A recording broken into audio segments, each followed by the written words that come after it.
చదివిన తర్వాత మనం దేవుని వాక్యాన్ని ధ్యానం చేసుకుందాం. రోమీలకు రాసినటువంటి పత్రిక 11వ అధ్యాయం 3వ వచనాన్ని దయచేసి చదువుతాం. రోమీలకు రాసిన పత్రిక 11వ అధ్యాయము 3వ వచనాన్ని దయచేసి చదువుతాం. ప్రభువా, వారు నీ ప్రవక్తలను చంపిరి, నీ బలిపీఠములను ఏం చేశారంట? పడగొట్టిరి. చాలు. మొదటి రాజుల గ్రంథం 18వ అధ్యాయం 30వ వచనాన్ని కూడా దేవుని వాక్యాన్ని చదువుదాం. మొదటి రాజుల గ్రంథం 18వ అధ్యాయము 30వ వచనం. వారు నీ బలిపీఠములను పడగొట్టిరి. అయితే ఇప్పుడు ఏం జరిగిందో చూద్దాం. అప్పుడు ఏలియా నా దగ్గరకు రండని జనులందరితో చెప్పగా ఎవరితో చెప్తున్నాడు? ఏలియా నా దగ్గరికి రండని జనులందరితో చెప్పగా. దేవునికి మహిమ కలుగును గాక. ప్రతిరోజు నేను ఇక్కడ వచ్చిన చదివిన తర్వాత నేను చెప్తాను. అతని దగ్గరికి వచ్చింది, పడద్రోసేశారు వారు. ఇప్పుడు పడద్రోయబడి ఉన్న యెహోవా బలిపీఠం ఏం చేశారంట? బాగు చేసి. ఎక్కడుంది బలిపీఠము? కర్మేలు పర్వతమందు ఈ బలిపీఠము ఉన్నది. దేవునికి మహిమ కలుగును గాక. పర్వతములు బలిపీఠములు అనే టాపిక్ చెప్పొచ్చు, కానీ నేను ఇప్పుడు చెప్పట్లేదు. కానీ ఒక విషయాన్ని మాత్రం మీ అందరికీ దేవునికి స్తోత్రం, కొన్ని విషయాలు తెలియపరిచి ముందుకెళ్తాను. ఏలియాను నిజంగా దేవుడు గొప్పగా దీవించాడు. ఎలాగ దీవించాడు? కాకుల ద్వారా ఆహారమును, అంతేనా? కాకుల ద్వారా ఆహారమును పంపించాడు. దేవుని స్తోత్రం. తనను పోషించుటకు విధవరాలకు ఆజ్ఞ ఇచ్చాడు. తాను ప్రార్థన చేస్తే ప్రార్థన ఆలకించాడు. తాను మరలా ప్రార్థన చేస్తే దేవుడు భూమికి ప్రతిఫలం ఇచ్చాడు, ఫలం ఇచ్చాడు. తాను ప్రార్థన చేస్తే దేవుడు వినకుండా దీవించాడు. ఏం చేశాడు? ప్రార్థన చేస్తే చెప్పండి అమ్మా, వినకుండా కూడా దీవిస్తాడా? నిజంగా మంచిది. దేవుడు చాలా ప్రార్థనలకు ఆమెను అన్నాడంట. ఆమెను ఉంటే మన పరిస్థితులు ఏంటో ఏసు రక్తమే చేయం. నన్ను తీసే ప్రభు అన్నాడు. ఎన్నడా ప్రార్థన? ఎనలే. నన్ను తీసే ఇంత మట్టుకు చాలు ప్రభా. చాలా సమయాలు అనిపిస్తుంటా, ఎవరికి అనిపించదలగా? నాకు చాలు, ఈ జీవితం చాలా అయిపోయింది, ఇంకెందుకులే, నీతో పాటు వచ్చేస్తాను, వెడలిపోయి చక్కగా క్రీస్తుతో కూడా ఉంటాను అనుకుంటాం కదా. దేవుని స్తోత్రం. నేను ఈ విషయాలన్నీ ఎందుకు చెప్తున్నానంటే, ప్రతిరోజు నేను పైకి వెళ్ళి వాక్యం ధ్యానం చేస్తున్నా ప్రతిసారి పైన టిక్ టిక్ టిక్ టిక్ శబ్దం వస్తుంది. ప్రభా, ఉడత పైకెక్కుతుందా? ఏటెక్కుతుంది ప్రభా? పిచ్చుకలు పైకి ఎక్కుతున్నాయా? అసలు ఏది ఎక్కుతుంది ప్రభా? నాకు తెలుసుకోవాలనుంది, ఏదో ఒక రోజు ఎక్కాలి, చూడాలని ఉంది, కానీ ఎక్కుటకు వీలు లేదు కదా అని దేవుడిని అడిగాను. అయితే అలాగే పిల్లల్ని పెరుగుద్దామని చెప్పి కిందకి దిగి అలాగే అటు వెళ్ళాను. వెళ్ళేసరికల్లా పైకి చూడంటే 2 కాకులు చక్కగా పైన నిలబడింది. దేవునికి స్తోత్రం కలుగును గాక. ప్రభువా, నువ్వు కాకులం ద్వారా నన్ను పోషిస్తానన్నావు. ఏలియాకు వాగ్దానం చేసావు. ఏ వాక్యమును ప్రకటించుటకు కృపణిస్తున్నావు. నిజంగా ఏలియా పడద్రోయబడిన బలిపీఠములను బాగు చేశాడు. దేవునికి స్తోత్రం. హల్లెలూయా. తన జీవితంలో ఎన్ని కార్యాలు జరిగినా తాను చేసిన ఒక అద్భుతమైన కార్యం ఏంటో తెలుసా? తాను చేసిన ఒక అద్భుతమైన పని ఏంటో తెలుసా? కర్మేలు పర్వతం మీద సవాలుతో కూడిన సవాలు విసిరి పందెం వేసి పని చేసిన పరిచర్య ఏంటో తెలుసా? పడద్రోయబడి ఉన్న బలిపీఠమును బాగు చేయటమే. దేవునికి మహిమ కలుగును గాక. ఏ బలిపీఠం బాగు చేస్తున్నాడు? పడద్రోయబడిపోయింది ఆ బలిపీఠము. ఇప్పుడు ఆ బలిపీఠాన్ని బాగు చేస్తున్నాడు. అసలు బలిపీఠం ఎందుకు?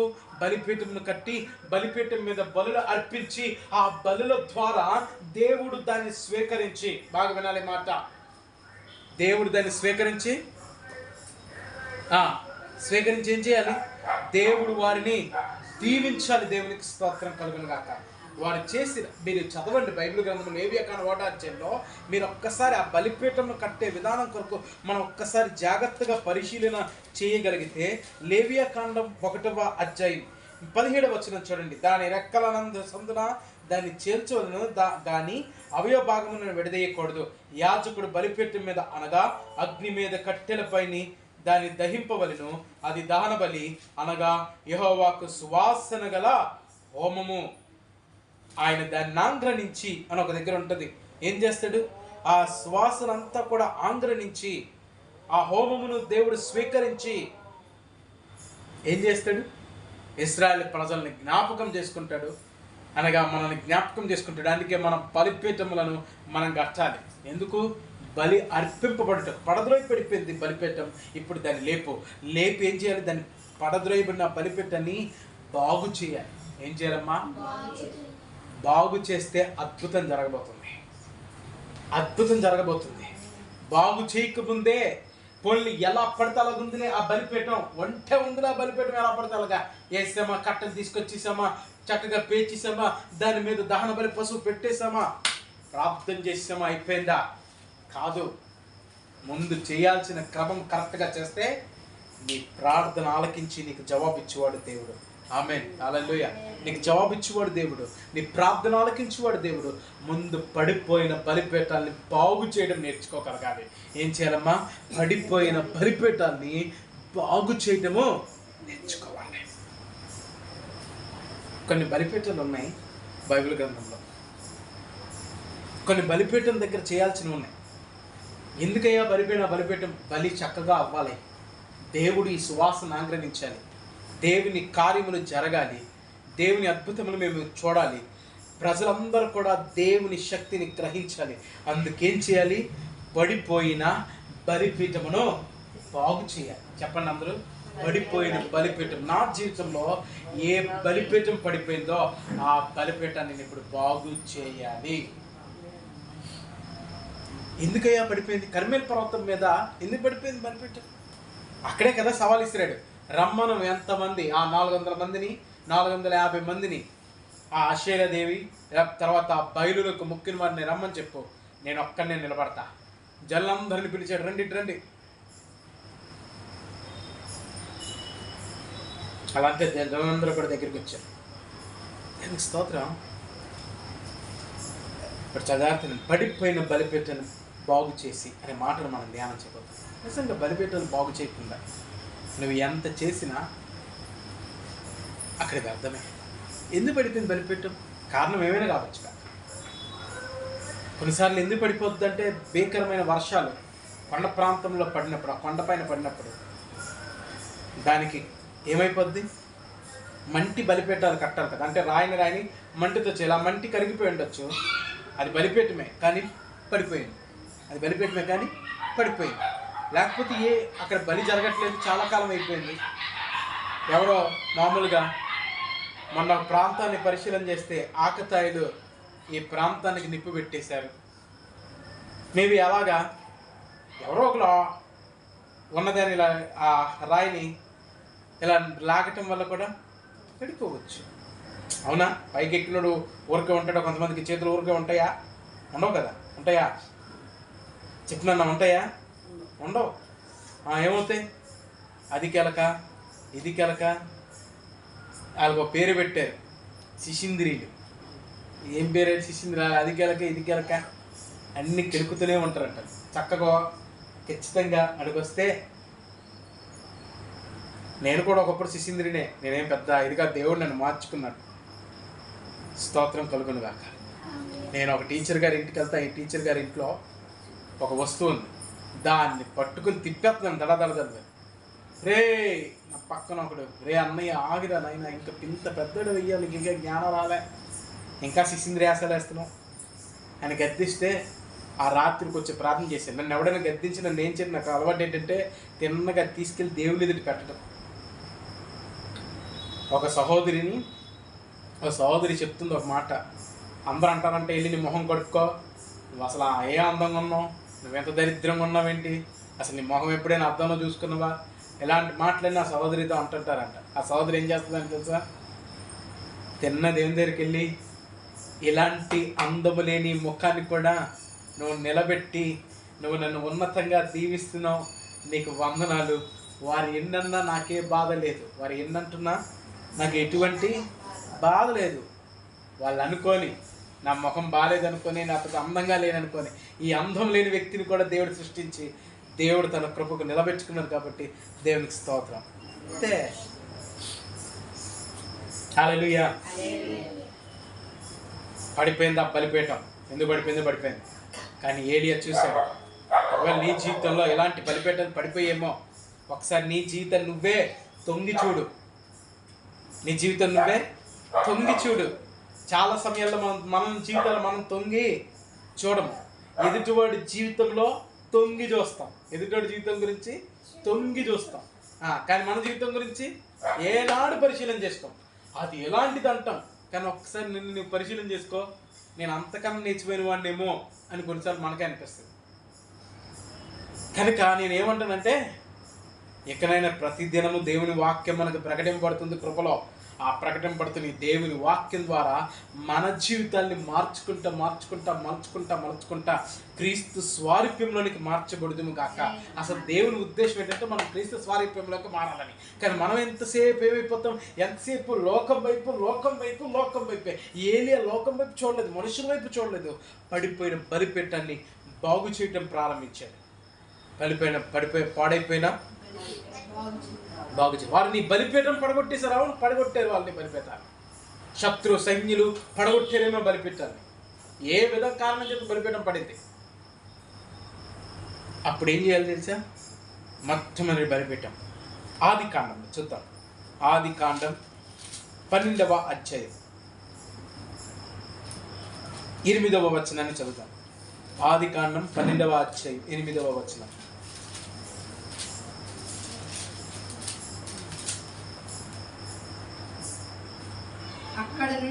అక్కడ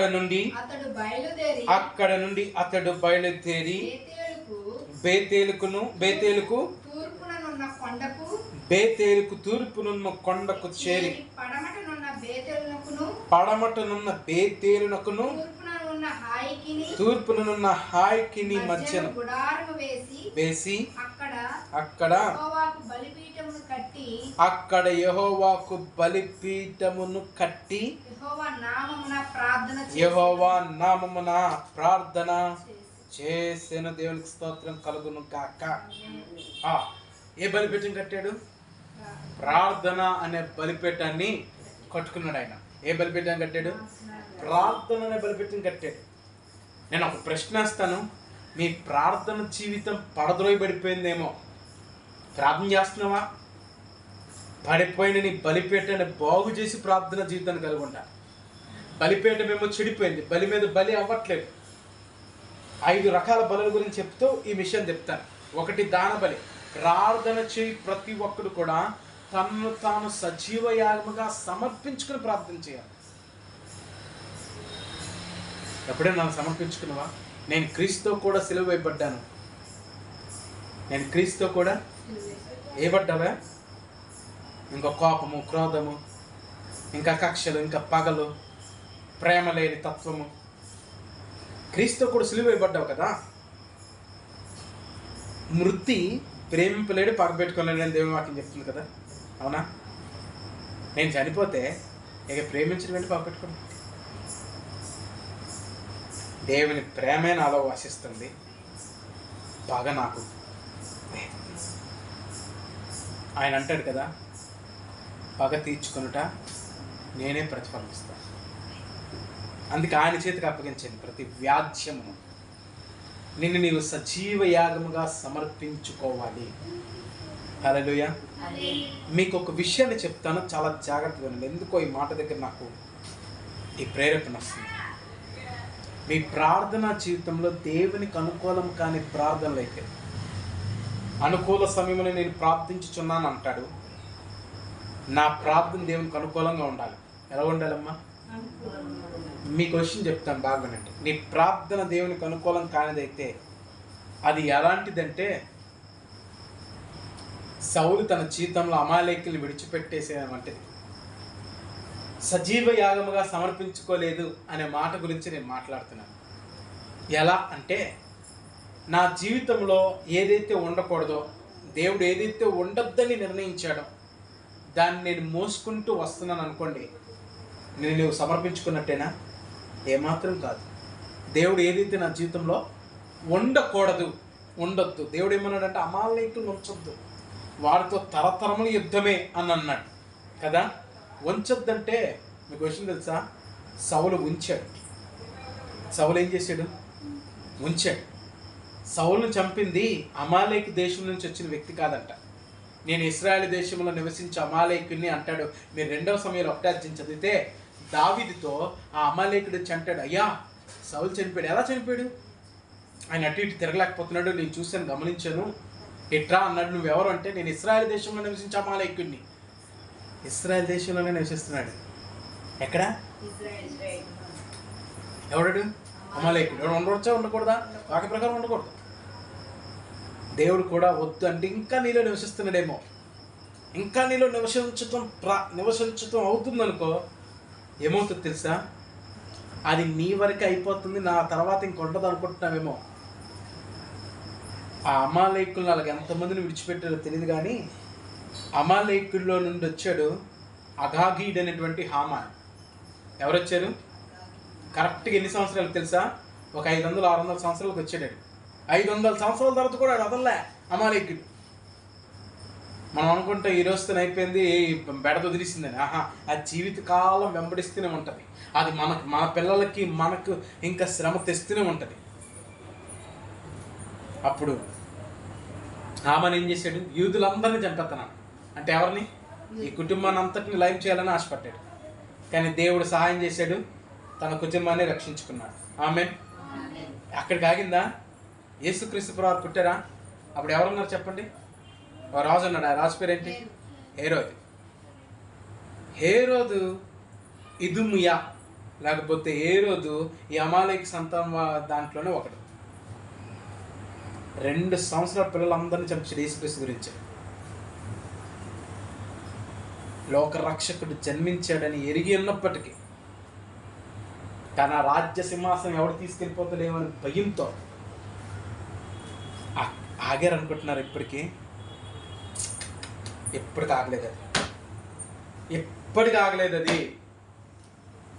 అందుకే దేవుడు నీ జీవితంలో నుండి ఇది తొలగించుకో అని ఆయన చెప్పితే అది ఎంత కష్టమైనా, అదేం కష్టం అని చెప్పడు. అమాలేకుని తీసేయమని చెప్పడం ఏమైనా కష్టమా? కాదే. సౌలుకేం కాదు. సౌలు చూసి తమ్మించిపోయాడు. బెన్హదదు అని ఒకడు ఉన్నాడు రాజు. ఆహాబుకి చెప్పాడు, వాడితో యుద్ధం చేయి, నేను జయమిస్తానంటే. ఆ బెన్హదదు దగ్గర కొంతమంది ఉన్నారు. వాళ్ళు ఏం చెప్పారు తెలుసా? నీకు విషయం చెప్పనా, ఇశ్రాయేల్ రాజులు చాలా మంచివారు. ఇశ్రాయేల్ రాజులు ఎవరు? చాలా. వాళ్ళతో నువ్వు సమాధానం పడ్డావంటే అసలు ఇంకా తిరుగులేదా? బెన్హదదు పంపించాడు. ఏంటి వచ్చారు వర్తమానికులు? అయ్యా వర్తమానం తేవడం. ఏం వర్తమానం? అయ్యా బెన్హదదు గారు ఆహాబైన మీతో సంధి చేయాలని అనుకుంటున్నారు, మీతో చక్కగా ఉందామని అనుకుంటున్నారు. అవునా? నా సహోదరుడు బతికే ఉన్నాడా అన్నాడు ఈ దరిద్రుడు. ఎవడో ఆహాబ్. ఏమన్నాడు? ఆయన లేపి మీద దేవుడు చెప్తే బతికే ఉన్నాడని అన్నది యాహాబ్. అయిందా?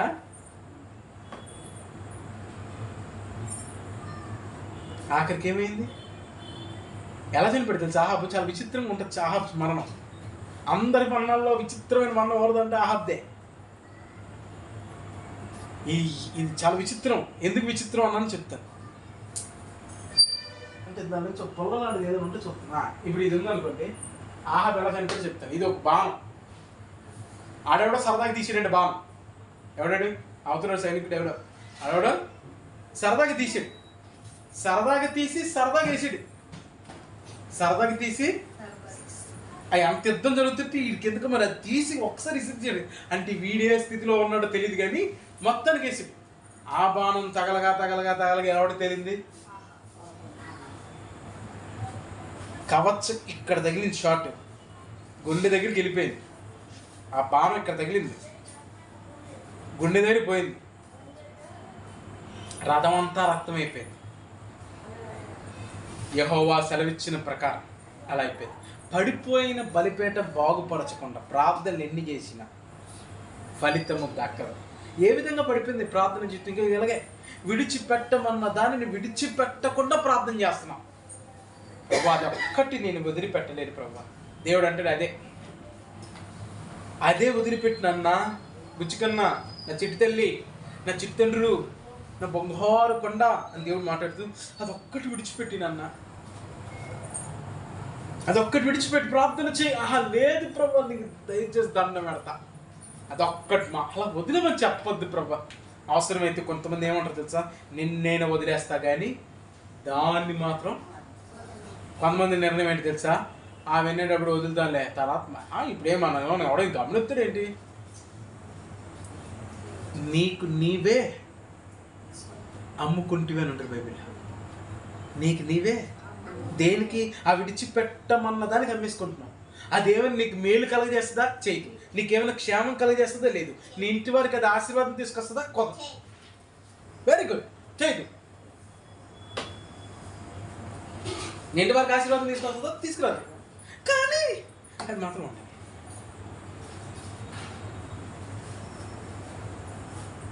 దేవుని కన్నా మనం గొప్పలేం కాదు. దేవునికి తెలుసమ్మా. దేవునికి సమస్తము సాధ్యమే. దేవునికి అన్నీ తెలుసు. నీ పట్ల నీ ప్రేమ ఉంది కాబట్టి దాన్ని వదులు అంటాడు. నీ పట్ల ప్రేమ లేకపోతే, ఎప్పుడు ఒక విషయం చెప్తాను, మీ అందరిని అడుగుతాను ఒక మాట. మీ కుటుంబీకులకి అమ్మ అలా చేయొద్దని చెప్తారా, పక్కింట్లో చెప్తారు? పక్కింట్లో చెప్పారు ఎవరికైనా అలా చేయొద్దని? అంటే మీకు తెలియని వ్యక్తితో చెప్తారు ఎప్పుడైనా అలా చేయొద్దు ఇలా చేయొద్దని? మీకు తెలిసిన వ్యక్తితోనే చెప్తారు కదా, అమ్మ అలా చేయొద్దు, మంచి పద్ధతి కాదని. చెప్పారంటే అర్థం ఏంటి? వాళ్ళ మీద ఎక్కడో ఉంది కదా. దేవుడికి మన మీద ప్రేమ ఉంది కాబట్టే. ప్రేమ లేకపోతే ఏమంటాడు? దుష్టుల మార్గం నాశనమునకు నరకును, నీతిమంతుల మార్గం యెహోవాకు. సింపుల్. కనుక ప్రార్థన జీవితంలో నిన్ను నీవు సమర్పించుకుని ముక్కలైపోవాలి. ప్రార్థన జీవితంలో ఏమైపోవాలి? విరిగి నలిగిన మనసే దేవునికి ఇష్టమైన బలి. విరగట్లేదేమో, నలగట్లేదేమో. విరగట్లేదు. కొంతమంది ప్రార్థన, నీకు స్తోత్రం నా కాత్రం, ఆమె నీకు స్తోత్రం, కనీసం మొర కూడా పెట్ట అస్సలు. ఏం చేయరు. ఇంకా ఎన్ని సమస్యలు సంఘములోను ఆయా పరిస్థితుల గురించి వింటాము. పోయి కొన్ని నిమిషాలు, నేను గంటల తరబడి చేయండి అని మిమ్మల్ని చెప్పట్లేదు కదా. చేస్తే దేవునికి స్తోత్రమే. చేస్తే కానీ నేనేం చెప్తున్నాను చెప్పండి? ప్రార్థన చేయండి. జస్ట్ ప్రభా సంఘం అభివృద్ధి పరచండి. మీరు అభివృద్ధి చేస్తే అభివృద్ధి అవుతుంది. మీరు పిలవండి. ఒకవేళ మా సంఘంలో ఏదైనా ఆటంకంగా ఉంటే కృప చూపించండి, సవరించండి, సమాధానంతో నింపండి. నీ చేతికి అప్పగిస్తున్నాను. వెరిగి నలిగి అసలు ఎప్పుడైనా మొరపెట్టారా? వెరిగి నలిగి ఏడ్చావా దేవుని సందులో? ప్రభా నానాటికి అది క్రమక్రమంగా అభివృద్ధి చెందాలి, నీ కృపను మాకు అనుగ్రహించిన మొరపెట్టావా? లేదే. చాలామంది తక్కువ. సమాధానంతో దేవుని మొరపెట్టావా? ఈ దినంలో నేను చేసిన పడిపోయింది నీ బలిపీఠం. ప్రార్థన బలిపీఠం పడగొట్టించావు. ఎందుకంటే సమాధానం పడట్లేదు దేవునితోని. సజీవ యాగంగా లేవు. ఇంకా బలిపీఠం ఏం పొంది ఆ బలిపీఠం బాగు చేసుకోవాలి. ఆ ప్రార్థనా జీవితాన్ని బాగు చేసుకోవాలి. ఒక ఆయన అంటాడు, చాలామంది ఇలాగ ఉన్నారంట. పాపము చేయరంట, ప్రార్థన చేయరంట. ఏం చేయరు? పాపం చేయరు, ప్రార్థన చేయరు. ఇదేంటిది? అవును, నిజమే. పాపం చేయరు. వాళ్ళు ఏం పాపం చేస్తున్నారంటే లేదు, ఏం చేయరు. ఉదయం నుంచి సాయంత్రం వరకు అలా కూర్చుంటారు. వాళ్ళు ఒక మాట దుర్భాష ఆడరు, ఒకరిని హేళన చేసి మాట్లాడరు, చెడుగా చెప్పరు ఎవరి గురించి. అంత బాగానే ఉంటుంది. కానీ ప్రార్థన కూడా క్రైస్తవుడే, వాళ్ళు దేవుని ఎరిగిన బిడ్డే, కానీ ప్రార్థన కూడా చేయరు. ఏదో విచిత్రం కదా. ఏదో విచిత్రం. పాపం చేయరు, ప్రార్థన చేయరు. కానీ మీకు వచ్చింది తెలుసా, దేవుని వాక్యం ఉంటుంది, ప్రార్థన చేయకపోవడమే పాపం. నా మట్టుకు నేను మీ నిమిత్తం ప్రార్థన చేయకపోతే నేనేం చేసిన వాడిని అవుతాను అన్నాడు సమూయేలు. పాపం చేసిన వాడిని. అది ఎలా సమూయేలు? ప్రార్థన చేయాలని నాకు తెలుసు, కానీ నేను చేయట్లేదు. నా వ్యక్తిగతంగా నేనేం పాపం ఏం చేయట్లేదు, కానీ నేను ప్రార్థన చేయకపోవడమే పాపం. నేను ఇందాక నేను తప్పు చేశాను అని అన్నాను. నేను చేసిన పాపం ఏంటంటే అవిశ్వాసం. నాకు ఎంత కావాలి అని అడగడం పాపం. డబ్బు అడగడం కూడా పాపం అవడం. ఆ సమయంలో అది నేను అలా అడగకూడదు. అది అన్యాయం అంటారు. అన్యాయం పాపమేనా? ఆ లెక్కల్లోకి వస్తుంది. నేను పిల్లల్ని రోజు కూర్చుని పెట్టి ఇలా ఉండాలి, ఈ పరిస్థితులు గుండా ఉన్నాయి, ఈ పరిస్థితులు వెళ్తాయి, ఇలా ఉంటుంది, జీవితం ఇలా ఉంటుంది, ఈ విధంగా ఉండండి నాన్న, ఈ విధంగా నేర్చుకోండి. వాళ్ళకి ఒకటి చెప్పాను నేను, తండ్రికి ఎవడైనా నేను పెట్టకపోతే పిల్లలుగా మాకు పెట్టినా అవసరం లేదు. అదంతే, అదే నియమం. తండ్రిని గణపరిచే విధానం మొదట మన దగ్గరికి వస్తే దేవుని కూడా ఆ స్థాయిలో చూడగలుగుతాం. మా తండ్రికి నువ్వు పెట్టకపోతే మాకు పెట్టకు. మా తండ్రికి పెడితేనే గణపరచడం అంటారు దాన్ని. దేవుని ఎప్పుడైనా గణపరిచేవా? ఆయన నీ తండ్రి కదా. నా దేవునికి స్థానం ఇవ్వకుండా నువ్వు నాకు ఎంత గొప్ప స్థానం ఇచ్చినా ఏమి ఇచ్చినా, కొంతమందికి ఈ మాట నచ్చట్లే, నచ్చకపోయినా నాకు అనవసరం. నా తండ్రికి నేను గౌరవం ఇవ్వకుండా, నిజంగా చెప్తున్నానండి, నేను కొంతమందిని చూశాను ఇలాగే. నేను ఈరోజు ఎందుకు నాకు గారెలు తినాలనిపిస్తుంది అని అనేవాడు. ఎవరికి ఫోన్ లేదు, ఏం లేదు, మాట్లాడుతూ ఆయన ఇలాగ అనేవాడు, నాకు ఈరోజు ఎందుకో గారెలు తినాలనుంది అనేవాడు. వెంటనే ఒక ఆయన, అయ్యగారు ఎక్కడ ఉన్నారు? అవా నాన్న అక్కడ ఉన్నారు, ఆ రూముల దగ్గర ఉన్నారు. ఆహా, వచ్చారు.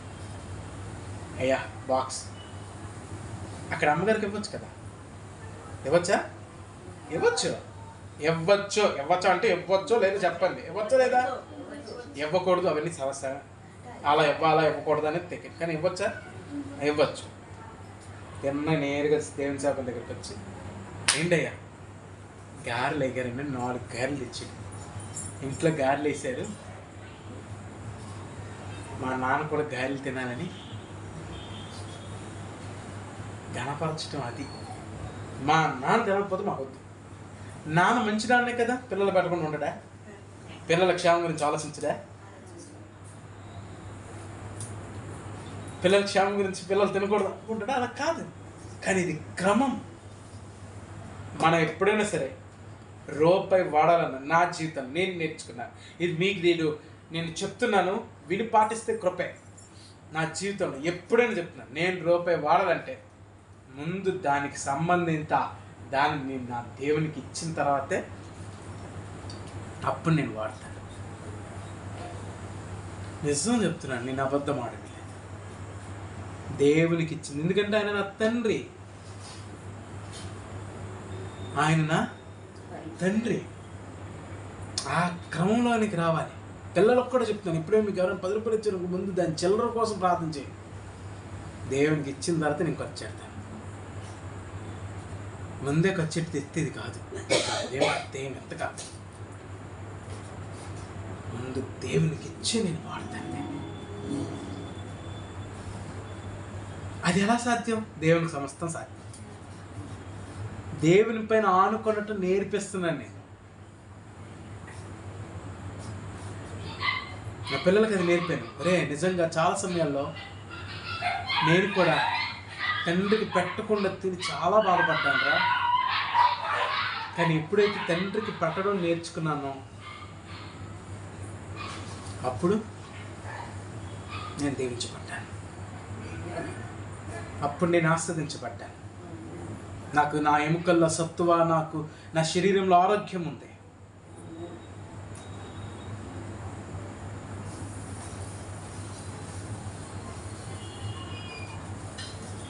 నిజం చెప్తున్నాను అన్నమాట. ఎంత పరిచయం చేసేవాడిని నాకు తెలుసు. చేసేటోళ్ళు లేరా? చేసేటోళ్ళు ఉన్నారు, చేస్తారు. ఎవరికి తగ్గ పరిచయం వాళ్ళు చేసేవాళ్ళు కాదండి నన్ను. కానీ నా తండ్రిని నేను గణపరచాలి, నా తండ్రిని నేను మహిమపరచాలి. నా ప్రార్థన జీవితంలో నా తండ్రిని మహిమపరిచేది ఉండాలి. ఆ బలిపీఠం పడిపోయిందేమో, దాన్ని బాగు చేయి. ఆ బలిపీఠము పడిపోయిందేమో, తండ్రిని గణపరిచే బలిపీఠం పడిపోయిందేమో. కనపరచకపోయిన పర్లేదు, ప్రార్థన చేస్తే ఆయన మన మొక్కుబళ్ళు చెల్లి ఆయన మొక్కు తీర్చేయాలి మనకి. దేవుడితో చాలామంది ఏం ఆడతారు తెలుసా? బేరాలు. చెప్పండి, బేరాలు ఆడతారు. బేరాలు, నువ్వు నాకు స్వస్థత ఇస్తే నేను నా చేస్తాను. కానీ అదే మీరు శద్రక్ మేషక్ అబేద్నెగోల దగ్గరికి వెళ్ళారనుకో, బేరం కాదు. దేవా నువ్వు రక్షించినా రక్షించకపోయినా మేము నిన్నే ఆరాధన చేస్తాం, నిన్నే మహిమపరుస్తాం. రాజు ఎలాంటి ఆజ్ఞను పెట్టచ్చు, రాజు ఎటువంటి ఆజ్ఞలైనా ఇవ్వచ్చు, మాకు అనవసరం. కానీ మేము మాత్రం నిన్నే నిన్నే మయంపరుస్తాం, నిన్నే ఘనపరుస్తాం. అది నేను అది నేర్పించే పిల్లలు. తండ్రికి చెందకుండా మీరు పొందుకుంటున్నారంటే మీరు బలిపీఠం బాగు చేయకుండా ప్రార్థన చేస్తున్నారంటే మీ ప్రార్థనలో దొంగ ప్రార్థన. అంతే, ఎవరైనా అంతే. నా తండ్రిని మరిచి నేను ప్రవర్తిస్తున్నాను అంటే దాని అర్థం నేను మంచి కొడుకునా? సంపాదించేది రూపాయి కావచ్చు, కానీ నా తల్లిదండ్రులను మరవను. నాకు లగ్జరీ కంటే నా వారందరూ దేవునిలో తృప్తి చెందటం చాలా ప్రాముఖ్యం. Praise the Lord. వాక్యం మీ జీవితంలో ఫలభరితముగా మార్చబడును గాక. ప్రార్థన బలిపీఠను బాగు చేసుకోండి, సమర్పించుకోండి ఆ జీవితంలోకి. రెండవ బలిపీఠంలోకి వద్దామా? రెండవ బలిపీఠంలోకి రండి. దేవునికి స్తోత్రం కలుగును కాక. ఆ రెండవ బలిపీఠము యెహోషువ గ్రంథం. తీయండి, యెహోషువ గ్రంథం 22వ అధ్యాయం 10వ వచనాన్ని చదువుతాం. యెహోషువ గ్రంథము 22వ అధ్యాయం 10వ వచనం. రూబేనీయులను గాదీయులను మనష్షే అర్థగోత్రపు వారును అక్కడ యోర్దాను దగ్గర ఒక బలిపీఠం ఏం చేశారు? కట్టిరి. అది చూపునకు బలిపీఠమే. అది 22వ అధ్యాయం 34వ వచనం చదువు. రూబేనీయులను గాదీయులను యెహోవాయే దేవుడు అనుటకు ఇది మన మధ్యను సాక్షి అగునని దానికి ఏదా అని పేరు పెట్టాను. ఏదా అంటే సాక్షి. వీళ్ళు ఒక బలిపీఠము కట్టారు. ఆ బలిపీఠము బలులు అర్పించు బలిపీఠం కాదు, అది సాక్ష్యపు గుర్తుగా బలిపీఠం కట్టారు. ఏ గుర్తుగా? నిజంగా మన జీవితంలో పడిపోయిన బలిపీఠాలు ఏంటో తెలుసు, చాలా వరకు ప్రార్థనా బలిపీఠాల కంటే ఈ సాక్ష్యపు బలిపీఠాలు ఎక్కువ పగిలిపోతాయి. సమర్పణలో రెండవ అంశం ఏంటో తెలుసా? సాక్ష్య బలిపీఠాలు ఏంటో. అందుకే ఏద కట్టుకోవాలి, ఎప్పుడు ఏద ఉండాలి, ఇంట్లో రాసుకోవాలి. కొంతమంది నిజంగా దేవునికి ఇలాగంటారు, ప్రభువా నాకొచ్చు దాంతంతట్లో చెప్పాలి, నీకే నేను ఇచ్చేస్తాను. ఇస్తున్నారా లేకపోతే దాస్తున్నారు అమ్మా? లేకపోతే ఏమంటారు, లేదయ్యా నాకు ఈరోజు కావాలి, అందుకే దేవుని మాట ఇవ్వద్దు. ఇచ్చావంటే నిలబడిపో. దేవుని మాట ఇవ్వద్దు. ఇచ్చావా పేగ తెగిపోతుంటే నిలబడిపో. ఏదో ఉండాలి. అందుకే ఏదో ఎందుకు? సాక్ష్యం కోసం. ఏదో ఎందుకు? ఏదాను బలిపీఠం కట్టారు దేనికో తెలుసా? సాక్ష్యం కోసం. రూబేనీయులు మనిషి అర్ధగోత్రపు వారు వీళ్ళు కట్టారు. ఎందుకంటే మనిషి అర్ధగోత్రపు వారు కట్టారు. ఏం కట్టారు? ఏదాను ఒక బలిపీఠంలో కట్టారు. దేనికయ్యా అంటే సాక్ష్యం. నా జీవితంలో ఒక సాక్ష్యం. ఎన్ని శ్రమలు రాని, ఎన్ని కష్టాలు రాని, నేను నిన్ను విడిచిపెట్టను అని ఒక సాక్ష్యం. నిజంగా బలిపీఠం పడిపోయిందేమో. ఆరాధనకు క్రమము తప్పకుండా ప్రభువా ఎలాంటి పరిస్థితుల్లోనే నేను నిన్ను ఆరాధించుటకు చిరకాలం యెహోవా మందిరంలో నేను నివాసము చేసేదను అనేది సాక్ష్యం. ఆ సాక్ష్యం బలిపీఠం పడిపోయిందేమో. ఒకప్పుడు బాగానే ఉంది సాక్ష్యం. కొంతమంది సాక్ష్యం భలే ఉంటుంది. ఆ బలిపీఠాలు అలా కట్టు. కొంతమంది సాక్ష్యం ఎలా ఉంటుంది అంటే, అమ్మా తల్లి నాన్న ప్రతి నెల నీ కోసం నేను ఇలాగ మొదటి నెల బాగుంటుంది, రెండో నెల కొంతమంది అలాగే నా జీవితంలో ఎంతోమంది ప్రామిస్ చేశారు, మేము నీకు ఒక ప్రమాణం చేస్తున్నాం. ఏంటది? మేము నీకు ఈ విధముగా సహకరిస్తాం. మొదటి నెల ప్రభువా వారిని బట్టి ప్రభువానికి స్తోత్రాలు, ఎంతో వందనాలు ప్రభువాన్ని ఏర్పాటు చేసి విధానాన్ని బట్టి నీకు స్తోత్రాలని. రెండో నెల లాగానే దేవుడు మర్చిపోలే. ఎవడు మర్చిపోయాడు? నేను అడిగాను దేవుడు చాలా, ప్రభా నాలో ఏమైనా లోపం ఉందా, మర్చిపోయారు వాళ్ళు, లేకపోతే ఏంటి ప్రభు అంటే వాళ్ళు మర్చిపోయారు. నేను జ్ఞాపకం చేస్తున్నా సరే వాళ్ళు ఏం చేస్తున్నారు? పెడచెవిని పెడుతున్నారంట. ఏం పెడుతున్నారండి? పెడచెవి పెడుతున్నారు. ఏ చెవి పెడుతున్నారు? పెడచెవి పెడుతున్నారు. నేను జ్ఞాపకం చేస్తున్నాను. వారి జీవితంలో ఏదా లేదు. ప్రమాణము నష్టము కలిగినను అతడు ప్రమాణము చేయగా నష్టము కలిగినను మాట. నిజంగా దేవుడు మనం చేసిన ప్రమాణాన్ని మీరి ఆయన లేడండి. నేను ప్రతి దినం నేను పోషిస్తానని మీరిపోయాడు ఎప్పుడైనా? నువ్వు తప్పు చేయకపోయి ఎలాగైనా ఆయన నేను పోషిస్తున్నాను. నేను పోషిస్తున్నాడు ఆయన, నేను పెంచుతున్నాడు ఆయన. నీ పిల్లలకు కావాల్సిన సముదాయం అంతటిని సమకూరుస్తున్నాడు ఆయన. ప్రమాణం చేసావు కదా దేవునికి, ప్రభా నేను ఇలా ఉంటాను, ఇలా చేస్తానని. కొంతమంది ప్రమాణం భలే విచిత్రంగా ఉంటుంది.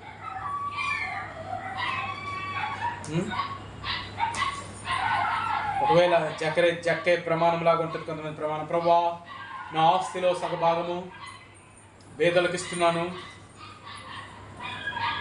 ఏదో ప్రమాణం ఎక్కడుంది? ఎక్కడికి పోయింది ఆ ప్రమాణం?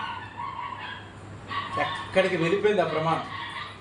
ఇచ్చావా పేదలకి? జక్కయ్య అంటే ఆ జక్కేని అడగట్లే, నేడు సజీవంగా ఉన్న జక్కేళ్ళని అడుగుతున్నాను. ప్రమాణం చేసి జక్కేళ్ళని అడుగుతున్నాను. దేవా నీ సన్నిధిలో నేను ఇలా ఉంటాను ప్రభా. అలా ఉంటున్నావా?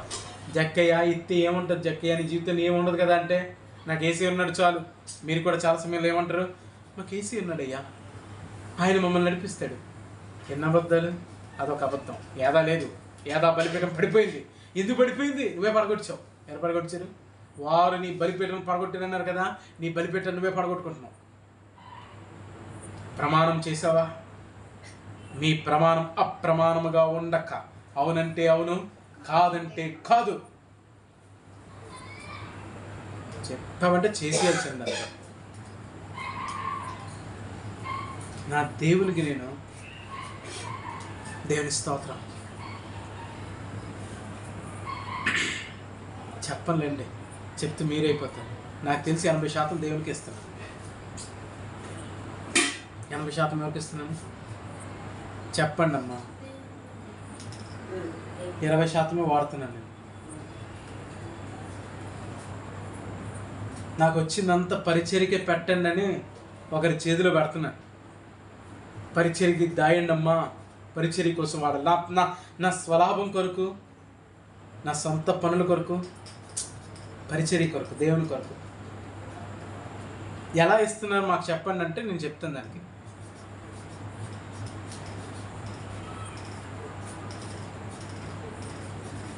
దేవునికి స్తోత్రాలు కలుగుండాలి.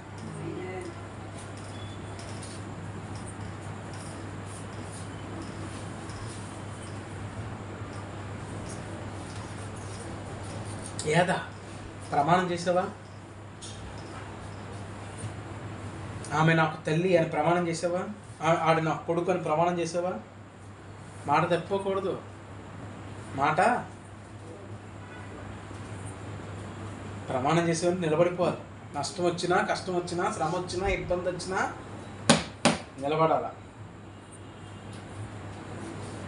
ప్రమాణం అందుకే చేస్తే ప్రమాణం మీద నిలబడుదురుముగాక. ఆయన ప్రమాణం మీద ఎంతమంది నిలబడుతున్నారో నాకు తెలియదు, కానీ మీరు అందరు నిలబడాలని నేను ఆశపడుతున్నాను. 3వ బలిపీఠం గురించి చెప్పి నేను వాక్యాన్ని ముగించేస్తాను. చూద్దాం అది ఒకసారి. ఆదికాండం 35వ అధ్యాయం. ఆదికాండం 35వ అధ్యాయం 3వ వచనాన్ని చదువుతాం. 2-3 వచనాలు కలిసి ఉంటాయి, నేను చదువుతాం. నా శ్రమ దినమున నాకు ఉత్తరం ఇచ్చి నేను వెళ్ళిన మార్గమున నాకు తోడైండిన దేవునికి బలిపీఠమును అక్కడ కట్టెదనని చెప్పాను. నా శ్రమ దినమున నాకు తోడైండిన ఎక్కడ? అక్కడ బేతేల్ దగ్గర నేనేం చేయబోతున్నాను? బలిపీఠము కట్టబోతున్నాను. బేతేల్ అంటే దేవుని మందిరం. బేతేల్ అంటే ప్రమాణము చేయబడిన స్థలం. బేతేల్ అంటే ప్రతిష్ఠింపబడిన స్థలం. బేతేలులో మందిరాన్ని కట్టబోతున్నాడు. దేవునికి స్తోత్రం, హల్లెలూయా. ఇప్పుడు చాలా జాగ్రత్తగానండి. ఏం పడిపోయింది? దేవుని ప్రత్యక్షత పడిపోయింది. ఇది ప్రత్యక్షత కలిగిన బలిపీఠం అని చెప్పొచ్చు. ఎవరి ప్రత్యక్షత? దేవుని ప్రత్యక్షత. ఎవరి ప్రత్యక్షత? దేవుని ప్రత్యక్షత ఒకప్పుడు వచ్చేదేమో. దేవుని ప్రత్యక్షత అంటే దేవుని స్వరం, దేవుని మాటలు వినే ఆ కృప నీకుందేమో. కానీ ఈ మధ్యకాలంలో అలాంటి పరిస్థితి లేవు, దర్శనం లేవు. నిజం చెప్పాలంటే కళల ద్వారా కూడా దేవుడు మాట్లాడట్లేదు, స్వప్నముల ద్వారా కూడా దేవుడు మాట్లాడట్లేదు, అసలు దేవుడు మాట్లాడట్లేదు. ప్రవచనాలు లేవు, అవి లేవు ఇవి లేవు అని బాధపడుతున్నావేమో. ఆ బలిపెట్టను ఒకసారి కట్టు. పడిపోయిందేమో బలిపెట్ట, మా ప్రత్యక్షతలు కోల్పోయేమో. కారణం ఏమైనా కావచ్చు కాక, కారణం కుటుంబమే కారణమేమో. బేతేలుకు ప్రయాణం చేయవలసినటువంటి ఆ వ్యక్తి మధ్యలో సుక్కోత్ అనే ప్రాంతంలో ఆగిపోయాడు. కారణము కుటుంబం, కారణము భయం. ఆగిపోయాడు. కొన్నిసార్లు ఆ ప్రతిష్ఠిత బలిపెట్టాలని పాడు చేసేది ఎవరో తెలుసా, పడగొట్టేసేది ఎవరో తెలుసా? కుటుంబమే. ఏంటంటే కుటుంబానికి దూరంగా ఉండమంటావా అని నాకు చెప్పట్లే, కానీ కుటుంబంలో దేవుని విరుద్ధమైన కార్యాలు చేయమంటే వాటిని చేయుట నా తరము కాదు. అప్పుడు కుటుంబం మాట అంటది, ఏమంటుంది తెలుసా? అలాగు చేయనియరా, మీకు మాకు ఏ సంబంధం లేదు. ప్రైజ్ ది లార్డ్, హల్లెలూయా, దేవునికే మహిమ చెందును. చెప్పగలగాలి. మరి అలా చెప్పితే ఏమండి పరిస్థితి? యాస వంటి మూర్ఖున్నే మార్చిన దేవుడు అలా మార్చలేడు. యాసవ్ ఏమన్నాడు? ఆడంతా చూస్తున్నాడు, చంపేస్తాను దొరికిన రోజు అన్నాడు. యాసవ్ ఏం చేశాడు? యాకోబుని ఏం చేశాడు? ఎలా మారింది ప్రపంచం? ఏ విధంగా మారింది? మనం ఎంతసేపు కూడా మన మైండే పెడతాం, కానీ దేవుని గురించి ఆలోచించదు. నీకెవడు హాని చేయడం, నిన్ను దూరపరుచుకోవాలని నువ్వు దేవుని కోసం విడిచిపెడితే దేవుడు నీ కోసం సమకూర్చుకొని ఉంటాడా? ఆ కుటుంబాన్ని ఎలా వాళ్ళు చెప్తారు, ఎందుకంటే ఆ సమయంలో పని చేయించున్నది వేరేవాడు కాబట్టి. అంతేనా? ఇప్పుడు పేతురు ఉన్నాడు, చదివేత్త వినండి. పేతురు ఉన్నాడు, పేతురు వచ్చాడు. పేతురు ఏమన్నాడంటే, నేను ఎవరని మీరు అనుకుంటున్నారంటే, వెంటనే పేతురు నువ్వు క్రీస్తువు అని అన్నాడు. అప్పుడు యేసయ్య పేతురు నిజంగా పొగిడాడు లేదా? పొగిడాడు. పేతురు, బర్యోనా, అసలు అది దేవుడే కానీ నీకు ఎవరు బయలుపరిచారయ్యా? దేవుడు నీకు బయలుపరిచాడు అని చెప్పారు. అయిందా? వెంటనే కొన్ని నిమిషాలకో కొన్ని గంటలకో యేసుక్రీస్తు ప్రభు నేను చనిపోయి 3వ దినాన్ని తిరిగి లేవాలంటే చేపట్టుకుని ఏమన్నాడు? ప్రభువా, ఇది నీకు దూరమగాక అంటే, వావ్ పేతురు, ఇలాంటి వాక్యం కోసం నేను ఎంత అన్నాడా? పోసైతానా అన్నాడు. నా వెనక పొమ్ము, నువ్వు మనుషుల గురించి ఆలోచించక దేవుని చదువుతావు. అలాగే నేను పేతుని దూరం చేసాడా? పేతురు దూరం అయిపోయాడా?